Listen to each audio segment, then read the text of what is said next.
Banyarwandakazi inshuti zacu turwanya kandoye n'akarengane wacu manze kubasuhuza mu izina ry'Imana ishobora byose kandi nshimira umuntu wakoze sabone agakora like nkubwira ngo warakoze cyane n'utarabikora nkubwira nti kora kandaho ntacyo bitwaye ava mu bwo babo munsi gitanda kandi uzaba ufashije abanyarwanda benshi. Ndashimira abantu bose bari muri Afrika batwumva, ndashimira abantu bose bari ku migabane itandukanye, mwese aho muri mugubwe neza cyane cyane impirimbanyi ndetse n'impunzi.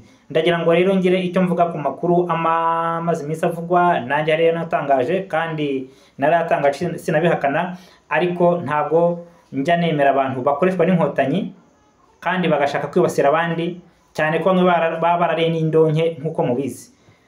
Ndagira ngo mbabwire rero amakuru natangaje, buri muntu wese agomba gutabariza undi, gutabariza undi, kandi ibyo Karasira natangaje urupfu rwe ntago ndabivaho, sindabivuguruza igihe ntarabona Karasira.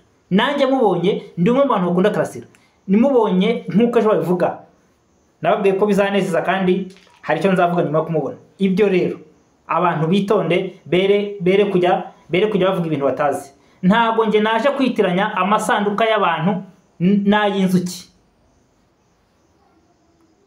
Ubwo abanyumva baranyumva, babandi bamenyereye ngo nyanaka ngo hari ibintu ngo birahangaha ngo rwose ngo abantu babyumve, ukajya gutangariza isi yose, ukajya gutangariza umwanzi n'icyaka kurengeye nimba kinahari kandi nta nacyo. Wowe ubwawe uzi ngo nguri gukorera ngo position kandi uri igikoresho cy'inkotanyi, ntabwo ubwo bucucu ngufite. Urumva? Ubwo rero nk'umuntu uhagurukira aho ngaho akenshi azi babanzi dufite muzi, babandi bamenyereye byacitse, babandi bamenyereye kwibasira abandi, abo mbwira ntago ari bose ariko barabangabwirwa basha kumva beneyo. Ndagira ngo mbabwire ngo mutuze, tuza kuko n'urwo rugamba uratangura ku rugamba, umaze umwaka urenga urirangura ku rugamba cyangwa se imyaka runaka. Ntago ndakubona mu ishyamba rashyushye inkuru gusura aho ngaho. Ibyo ngibyo rero ndumva abanyarwanda tugomba kuba maso tukarikanura. Dufite ikibazo cy'umuntu witwa Karasira, dufite ikibazo cy'umuntu witwa Sankara, dufite ikibazo cy'umuntu witwa Idamange. Abo bose narabivuze ko bafungiye mu myobo. Cyuma Hasani narabivuze ko afungiye mu mwobo. Urumva? Igihe rero dutangaje inkuru abandi bagashaka kwiprofitiraho ngo babone views, nta views nkeneye nkizo. Cyane ko nabibeshya ntago mpumbwa na YouTube. Icyo cyo rwose n'ukibeshya abagishyize hasi. No, ntago YouTube rampemba. Ibyo ngibyo ubivuga nacire birarura, kuko dufite amakuru. Abo ngabo benshi bafiteyo ba nyina, bandi babyayeyo, bandi bafiteyo inshoreke, baraho babeshya abantu kandi bazi ko ibyo tutabizi. Bandi ngo bafite ngo za contact, ngo bashaka gukontagitana nazo ngo bakajya gushyira abandi ku karubanda. Ese ko tabikoze? Ndagira ngo mbabwire banyarwandakazi turi ku rugamba kandi umwanzi duhanganye nawe afite amayeri menshi. Hatazagira rero umuntu ubumva ikintu agashaka kugiprofitiramo ku nyungu ze bwite, wanashishoza ugasanga nta n'umuntu yiciwe cyangwa se n'ibindi. Banyarwandakazi mube maso, abantu bacu bere kudushyiramo. Nababwiye ngo ntegereje ko bamutwereka, nanjye nimubona ndishima. Si umunsi w'ejo rwose, kandi hari icyo nzavuga nkimara kumubona nanjye ubwanjye. Abandi nibacire birarura. Karasira ndamukunda. Urumva? Nkunda umuntu wese witwa impirimbanyi, ubipfira, ubibabarizwa, agaharanira icyo kintu akaba atakivaho kubera ko akunda ukuri. Bene uwo nguwo ngewe ndamukunda. Urumva? Naho abandi bose bacire birarura. Ndagira ngo rero mbatangara ikintu kimeze gutya. Mube hafi saa 3:30 live. Mbafitiye amakuru atariho ivumbi nkuko nabivuze, atariho umukungugu, kandi amakuru nyamakuru. Ndababwira hari ibintu turavuganaho, harimo intambara, ariko ndababwira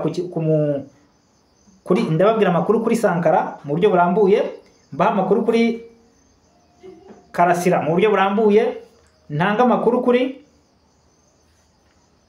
ku mpirimbanyi zose harimo ndetse na Cyuma Hasani. Naho rero ntago igihe cyose uwo mbwira iyi nkuru imaze iminsi 2 ntarabona Karasira, tumutegereje ejo. Ntago umutima wanjye uratuza. Ibyo bavuga byose nubivuga wari we wese nuwo biprofitiyemo ngabone views, ngabone uko yibasira turwanya Kandoyi, waribeshye. No cyo kuri urwo rugamba nasanze n'ubundi ari gumenye bamwe bamenyereye kurwana rwo kwibasira abandi. Maze igihe gito cyane ariko abo ngabo nasanze bamenyereye kurwana urugamba rwo kwibasira abantu, kandi wajya kureba ugasanga n'ibyo avuga ari bya bindi ahora avuga cyangwa abandi yumvisha abandi bavuze. Ntago ari uwo mujya ndimo. Nzabaha amakuru ari ku isoko, nzabaha amakuru adafite umukungugu, nzabaha amakuru mpagazeho. Ndi umuntu nanjye hari bishobora kuza bikaza ari ibiyaga, nabyo nibiba ari bimeze nzabivuga. Ariko kandi ntago igihe ntarabona Karasira abantu bose tube turetse. Nimara kumubona nanjye nifuza ko namubona, kuko ntago dukeneye guhamba abantu cyangwa gupfusha. Twapfushije benshi bahagije, twapfushije abantu benshi bahagije kandi b'intwari. Ntago uyu munsi u Rwanda nifuza ko abantu bapfa cyangwa ngo abantu baburirwe irengero cyangwa abantu bakubitwa udufuni cyangwa abantu bakubitwa twandoyi. Ntago bishoboka. Uvuga ibyo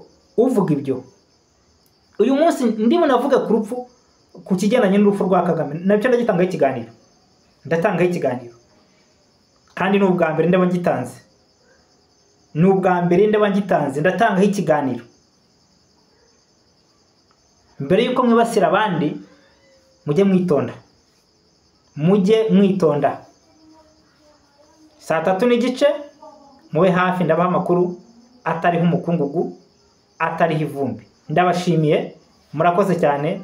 Ndahari kandi niteguye gukorana n'umunyarwanda wese uvuga ukuri, uharanira ukuri, wanga Kandoyi, wanga karengane, wanga gafuni, wanga inyerezwa, wanga ishimutwa uwo ari we wese.